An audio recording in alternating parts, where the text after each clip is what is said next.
কিরে আকাশ, আর কত উপরে যাবি? 3x-এ চলে এসেছে, ওকে কর, না হলে কিন্তু ক্র্যাশ করবে। ধরলাম 5x-এ ধরেছি। আমি ধরলাম। দেখলি তো, এই খেলায় আমি শুধু উস্তাদ না, কিংবদন্তি। প্লিজ আমাকে শিখিয়ে দে, কিভাবে শুরু করব, কি কি লাগে। আর কিছু না দোস্ত, একটা স্মার্টফোন আর 1000 টাকা পকেটে থাকলেই তুই কোটিপতি হতে পারিস। আমার হাতে টাকা আছে, চল বিকাশ দোকানে। চল। ভাই এই নিন, আমার আইডিতে দ্রুত 3000 টাকা ক্যাশ ইন করে দিন। কি দেখছেন, জলদি কাজটা শেষ করুন।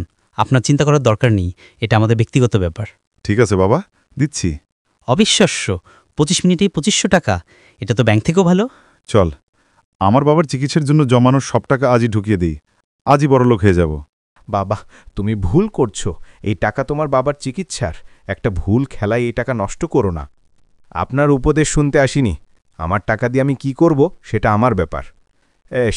ছেলেটা জুয়ায় আসক্ত হয়ে নিজের সর্বনাশ নিজেই ডেকে আনলো।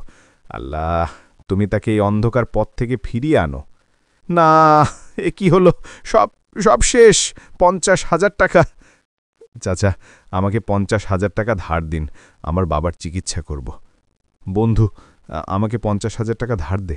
বন্ধু, তুই জুয়া খেলিস, তোকে টাকা ধার দিতে পারো না। ধুর হ, তুই জুয়াখোর, বাপরে নিয়ে ব্যবসা করস। তুই তোর বাপের চিকিৎসার টাকা জুয়ায় হারালি, তোকে আর টাকা দেব না। যা, কাস্টমার আসতে দে। জুয়ারি, এখন বুঝি মনে পড়ল বাবার কথা। যাও এখান থেকে, তোমার মতো ছেলের জন্য আমার কোনো সহানুভূতি নেই। বাবা, আমার শ্বাস নিতে কষ্ট হচ্ছে। ডাক্তার ডাক্তার কি আসবে না? বাবা, আমি তোমার জন্য কিছু করতে পারলাম না, আমাকে ক্ষমা করবেন। একটি শোক সংবাদ। একটি শোক সংবাদ।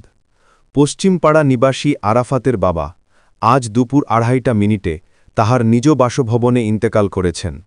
ইন্না লিল্লাহি ওয়া ইন্না ইলাইহি রাজিউন। মরহুমের নামাজে জানাজা আজ আসরের নামাজের পর অনুষ্ঠিত হবে। আমি একজন সামান্য দোকানদার। জুয়া একটি রোগ, একটি আসক্তি। এটি আমাদের যুব সমাজকে ভেতর থেকে শেষ করে দিচ্ছে। আমার বাবার মতো কেউ যেন চিকিৎসার অভাবে না মারা যায়। আপনারা কেউ আমার মতো ভুল করবেন না। জুয়াকে না বলুন। আপনার পরিবার, সম্পর্ক এবং জীবনকে জুয়ার হাত থেকে রক্ষা করুন। সময় থাকতে সচেতন হন। একটি